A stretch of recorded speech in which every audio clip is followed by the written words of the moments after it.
talking about it. Now we actually know.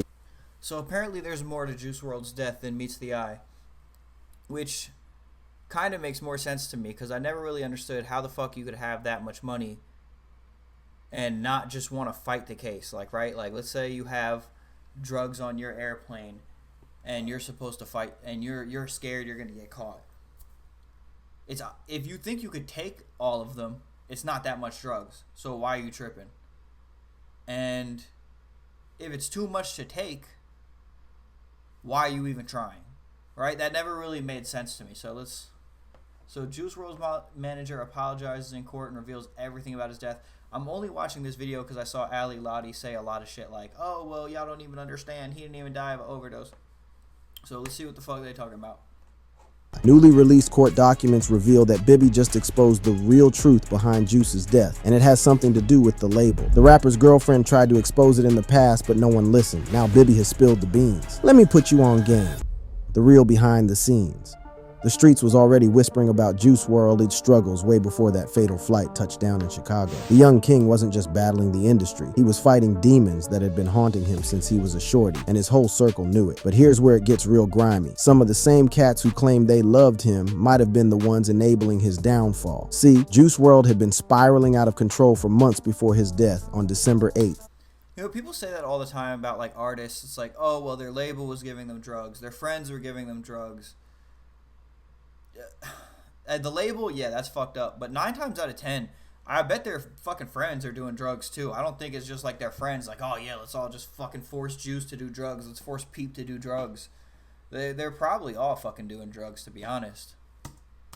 2019, and everybody in his camp could see the writing on the wall. But in the hood, loyalty sometimes means keeping your mouth shut, even when your homie is self-destructing right in front of you. Lil Bibby, the OG who ran Grade A.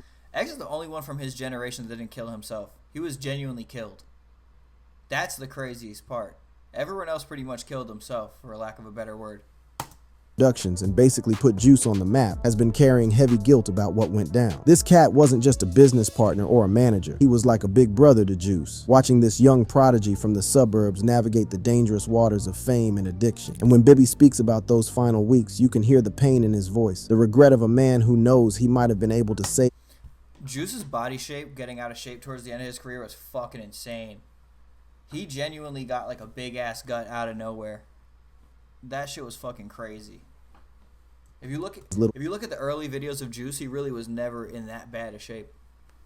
Brother, if he'd moved different. So did you have an actual like intervention? I wasn't there physically, but everybody else was there, like his cousin and the road manager and everybody. But I was on the phone when they was having it. The intervention that Bibby describes wasn't no formal sit down with counselors and shit. This was hood style real talk, with Juice's people pulling him aside and telling him straight up that he was about to hood style real talk, yo. Shut the fuck up. Kill himself if he didn't get his act together. The whole crew had been watching their boy take 4 Percocet pills at a time, way more than the casual use they thought they were dealing with. But when they dug deeper, they realized the situation was way more. I remember seeing a video of Juice. He literally had like, I think it was like 5 or like 6 30s in his mouth. And to put that in context for all like the normal people out there, 1 perk is a perk 10, and then 20, and then a 30. There's basically like 3 doses of a Percocet in one, so that's like 30 times 5. Like, but bro is fucking wilding out. Serious than anybody had imagined. You won't believe what he said. What did he say? He said, "All right, I'll go, but I'm not stopping. I'll lower my dosage, like doing it too much, like I ain't stopping." That response right there should have been a red flag bigger than a stop sign. When your homie tells you he'll go to rehab but he's bringing his drugs with him, that's not recovery, that's just changing the location where he gets high. But in the streets, sometimes you think, at that rate, that would just suck. Why would you want to get high at rehab? Just keep being rich and famous. Get high on fucking like the beach. Why even fucking bother going to fucking rehab if you're just gonna get high at rehab? Sounds like it'd just be ass. You fucking really bringing everyone down, probably fuck a couple other people up. I don't understand that.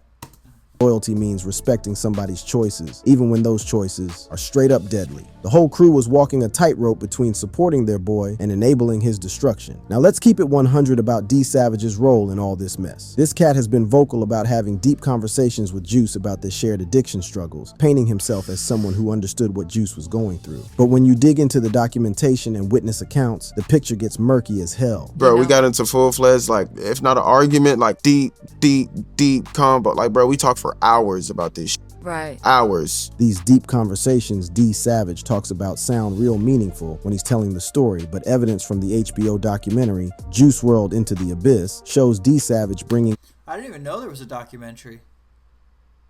What? Since when the fuck did Juice have a whole documentary?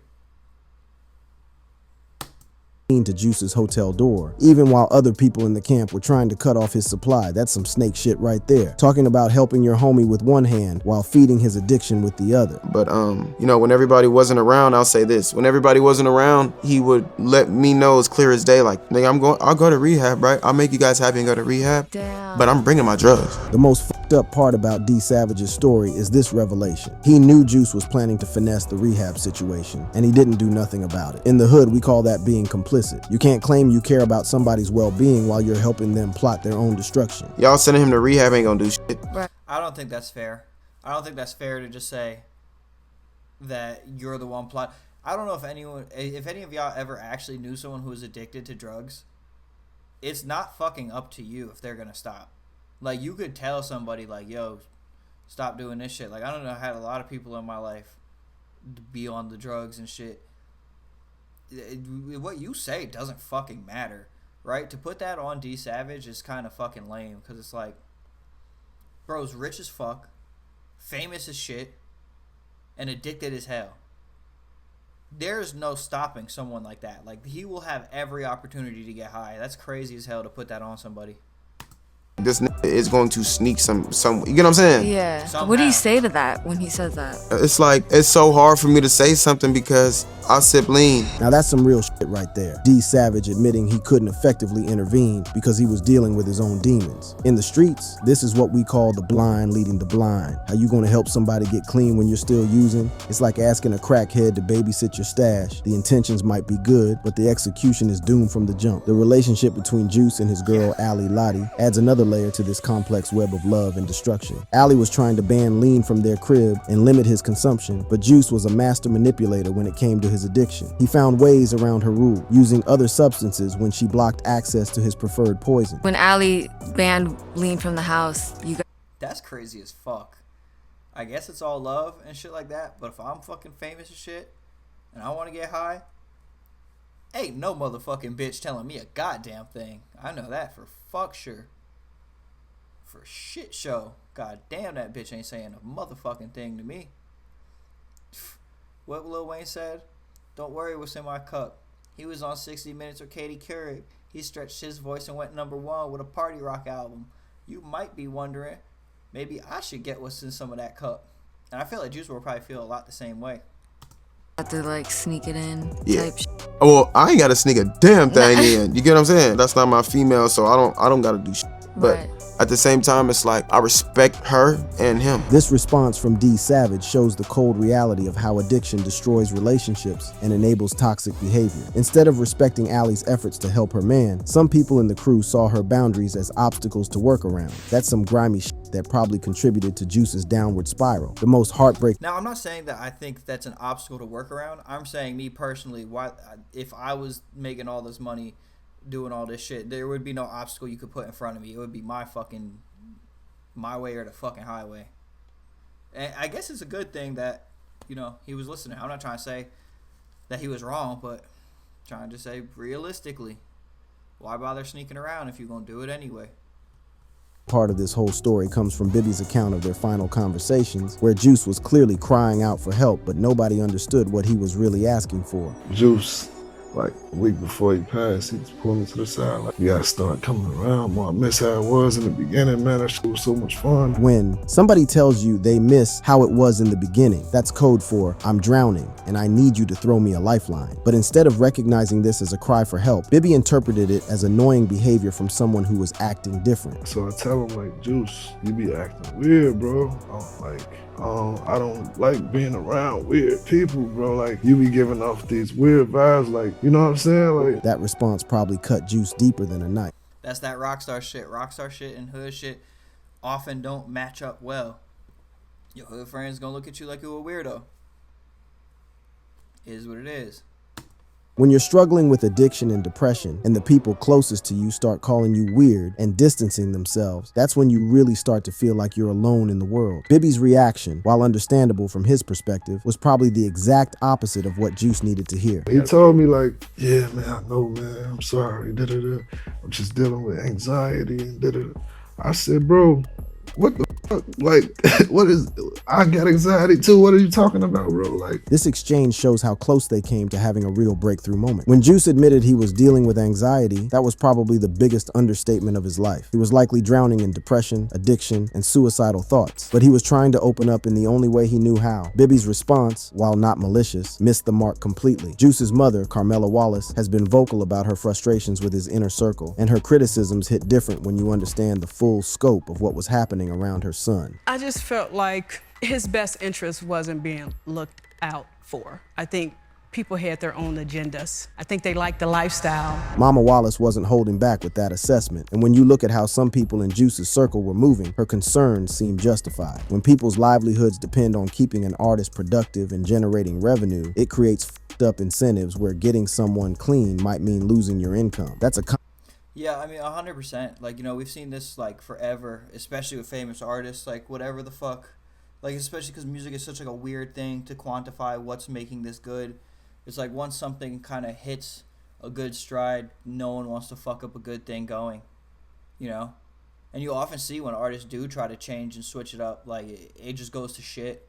It doesn't even matter how good they were. Like, look at Eminem. When Eminem stopped doing drugs, you could say considerably his music got a little less good.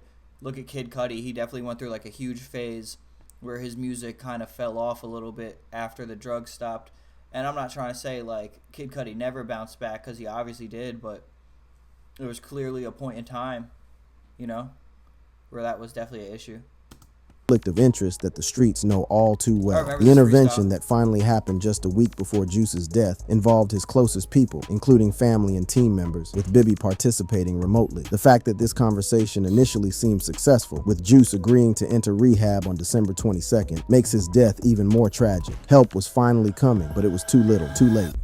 That fatal night when everything went left in Chicago. Now we gotta talk about December 8th, 2019, the night that changed everything and took one of the realest young voices from the culture. This wasn't supposed to be how the story ended, but when you mix addiction, federal law enforcement, and panic at 30,000 feet, you get a recipe for disaster that nobody could have predicted. What went down at Chicago's Midway Airport that cold winter night wasn't just a tragic accident. It was the culmination of years of struggle, missed opportunities, and a system that failed to protect a vulnerable young artist. The day started like any other for Juice WRLD and his crew. The private jet had bounced from Van Nuys Airport in Los Angeles, carrying 9 passengers, including the 21-year-old rapper, his girl Ali Lottie, the kid Leroy, and his whole entourage. This wasn't just any flight back to the Chi. This was supposed to be a homecoming celebration for the young king who was about to turn 22 and had the whole world in his hands. But the feds had other plans. Federal agents and Chicago police were already posted up at Midway Airport around 2 a.m., moving off what they claimed was intelligence about potential drugs and weapons on the aircraft.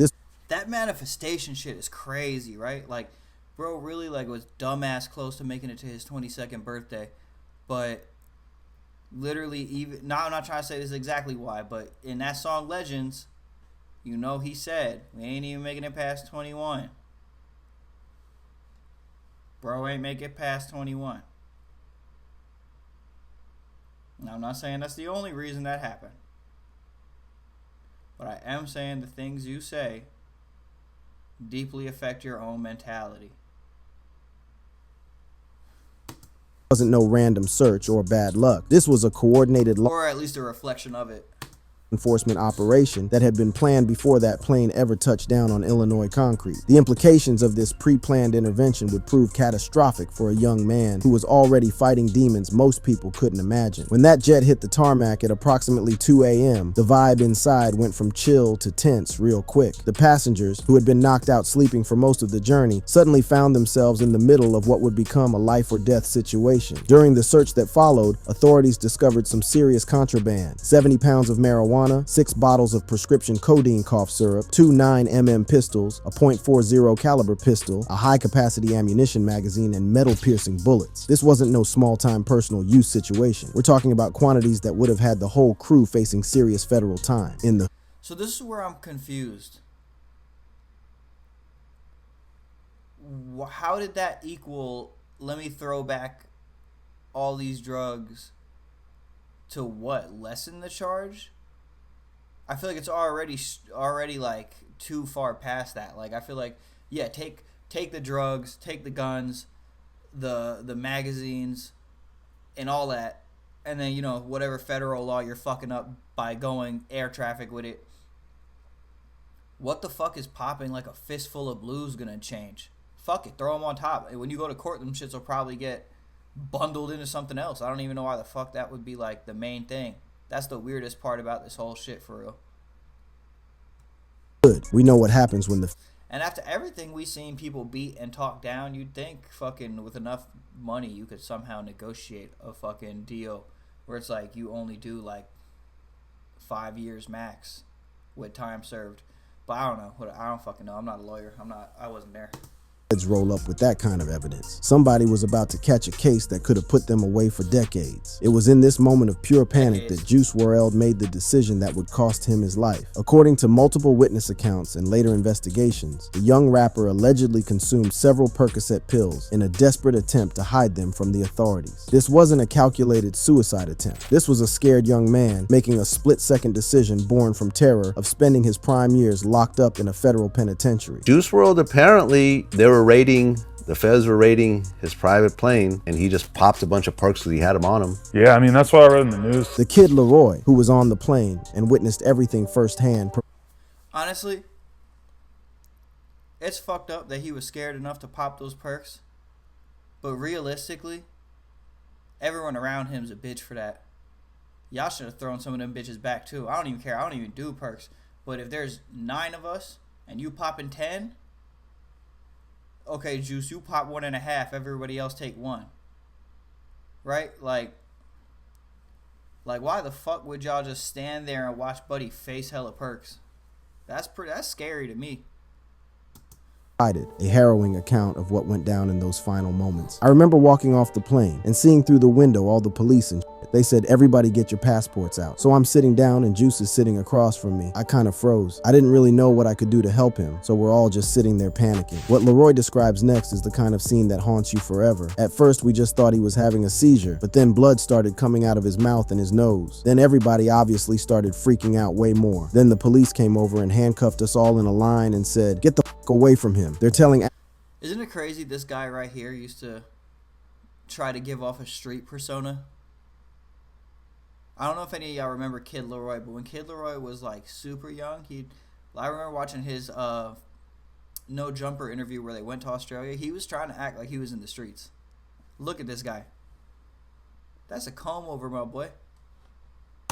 He's fine, but we're all looking like, bro, he's bleeding. That last part is what makes this whole situation so f***ed up. Here you got a young man bleeding from his mouth and nose, clearly in the middle of a medical emergency, and the police are more concerned with securing their crime scene than saving a life. That's some cold-blooded shit that shows how the system values procedure over human life, especially when that life belongs to a young black man from the street.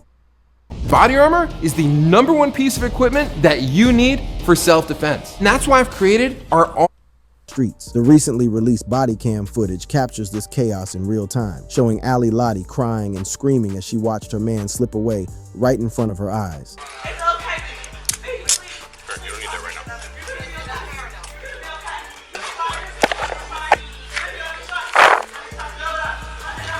The audio hits different because you can hear the genuine terror and confusion of people who were watching someone they loved fight for his life while feeling completely powerless to help. Now, the police did eventually try to intervene medically. A Department of Homeland Security agent administered 2 shots of Narcan, an opioid overdose reversal drug, but by that point, it might have been too late. When someone consumes that many opioids at once, especially someone who's already dealing. I mean, if he's throwing up blood, it sounds like there was a serious tear in his stomach somewhere, right? Like Narcan's not gonna stop the internal bleeding.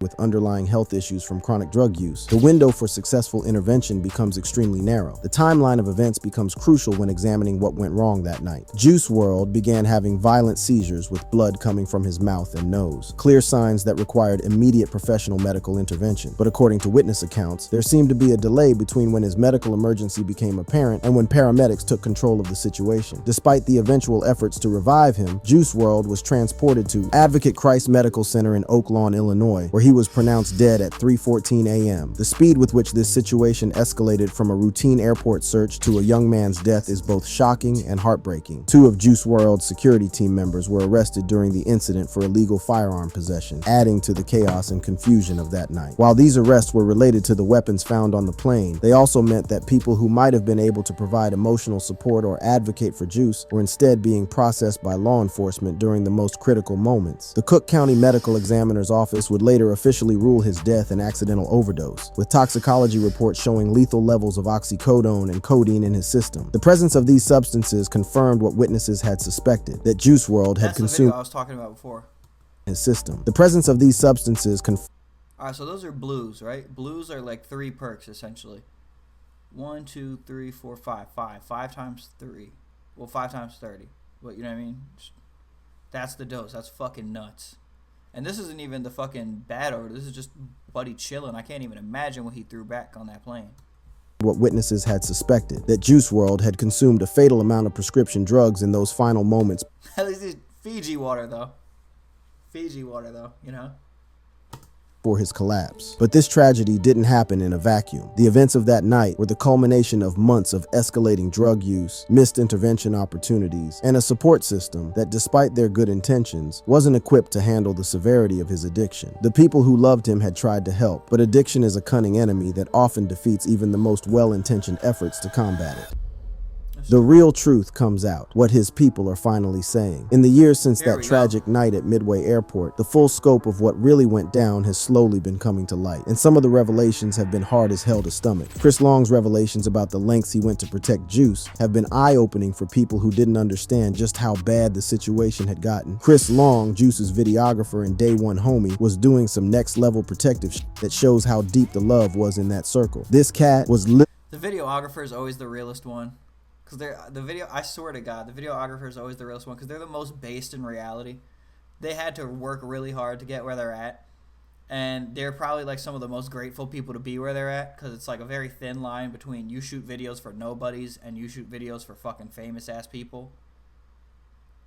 And yeah, the videographers, shout out the videographers, they're the realest. Shout out to Jordy.com. Testing Juice's drugs for fentanyl contamination, trying to make sure his boy didn't accidentally kill himself with tainted product. So basically, well, I mean, I bought fentanyl test strips. Oh, got it. Yeah. Got it. Okay. So whenever he would get drugs or whatever, like he would basically get a decent batch at a time or whatever. I'd go in and just take a bunch of random pills, and then you like crush up the pill, mix it with water, and put the test strip in it, and it tells you if it's positive or. See, this is my question, because I think everybody should have a chain, especially if you're in music and entertainment. You think he's not going chain on him because he's humble, or you think he's not going chain on him because he can't? Because we're not going to count that as a chain. You think he's not going chain on him because he can't, or you think he's not going chain on him because he's humble? Can't be that humble. Double G on the glasses. Right? Right, I mean, he also don't have a haircut, though, so... Maybe he don't care? Who knows?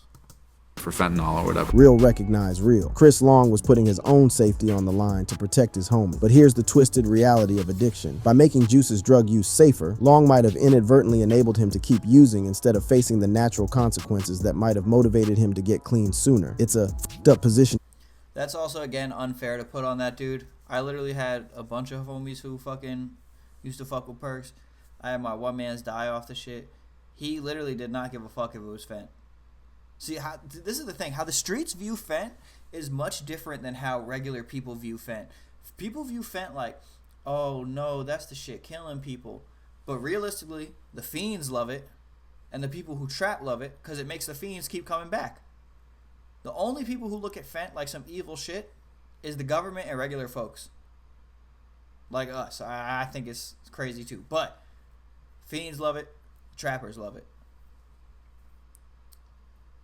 It is what it is.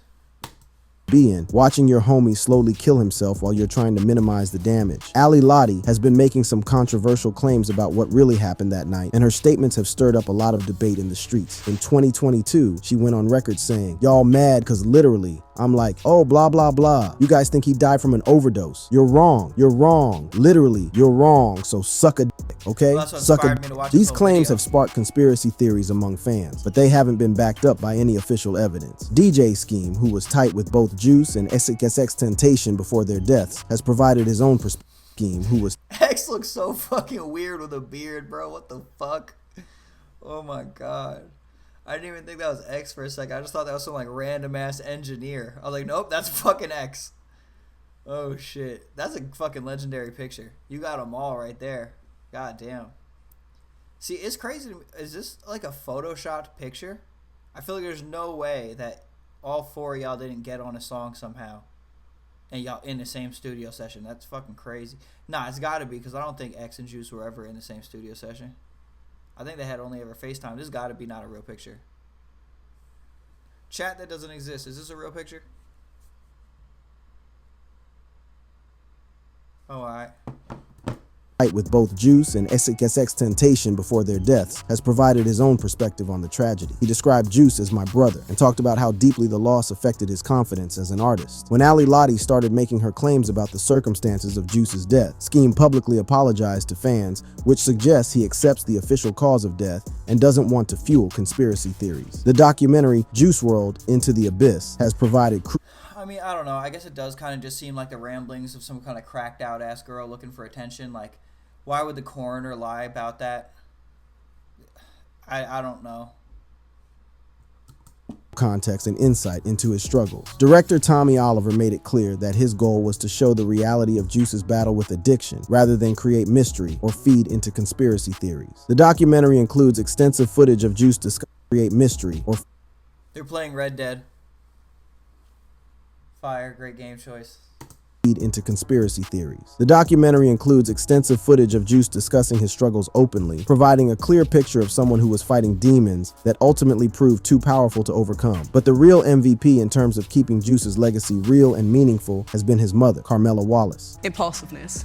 You know, it was just that self-control that he just didn't have, and focus, like in school. He hated school. Very, very smart, but he didn't like the idea of school, so it was always a struggle with him in school. His mother's reflection on his childhood behavioral issues provides crucial context for understanding how a smart kid from the suburbs ended up trapped in a cycle of addiction and self-destruction. The impulsivity she describes wasn't just teenage rebellion, it was an early warning sign of the mental health struggles that would eventually consume him. This woman has been remarkably open about her son's struggles with prescription drug dependency, and she's not trying to sugarcoat nothing or create some false narrative about what took him from us. In my head, I would say, you know, he wouldn't be struggling anymore with drugs. You know, he would have conquered that and just living his best life. So, yeah, I have that picture in my head. Mama Wallace's honesty about her son's struggles is both heartbreaking and necessary. She's not trying to protect some perfect image. She's trying to make sure his death serves a purpose and helps other families avoid the same tragedy. Her establishment of the Live Free 999 Foundation represents an effort to turn her grief into action, providing support for young people who are struggling with the same demons that took her son. The foundation's work serves as both a tribute to Juice's memory and an acknowledgement that the systems surrounding him weren't adequate to protect him when he needed help most. It's also a recognition that addiction and mental health issues require professional intervention, not just love and good intentions from friends and family. The financial and legal aftermath of Juice's death has been complicated, with his estate continuing to generate millions from posthumous releases like Legends Never Die and Fighting Demons. These albums have achieved massive commercial success, ensuring that his family benefits financially while also keeping his message alive for fans who continue to connect with his music. The revelations that have come out in the years since his death paint a picture of missed opportunities, miscommunications, and the devastating consequences when well-intentioned efforts fall short of what's actually needed. His story serves as a wake-up call about the need for better support systems for young artists who are dealing with fame, money, and mental health challenges they're not prepared to handle. Perhaps most importantly, Juice WRLD's story continues to resonate with millions of young people who see their own struggles reflected in his music. His openness about mental health, depression, and addiction helped normalize conversations about these issues and provided comfort to countless fans who felt understood by his lyrics. His legacy serves as both a warning about the dangers of substance abuse and a reminder that seeking help is strength, not weakness. If you enjoyed watching this video, click on one of the boxes playing on your screen to watch more similar content. Wow. Honestly, not exactly what I expected. I feel like I was kind of led to believe that this video was going to be about, Hey, what's up, guys? I found this beer left over from some campers, and I'm totally wasted. I'm sorry I bumped the camera. basically how they were saying, like, okay, that's not exactly how he died. Well, that seems like that was a very small part of the whole fucking thing, but whatever, fuck it, I guess.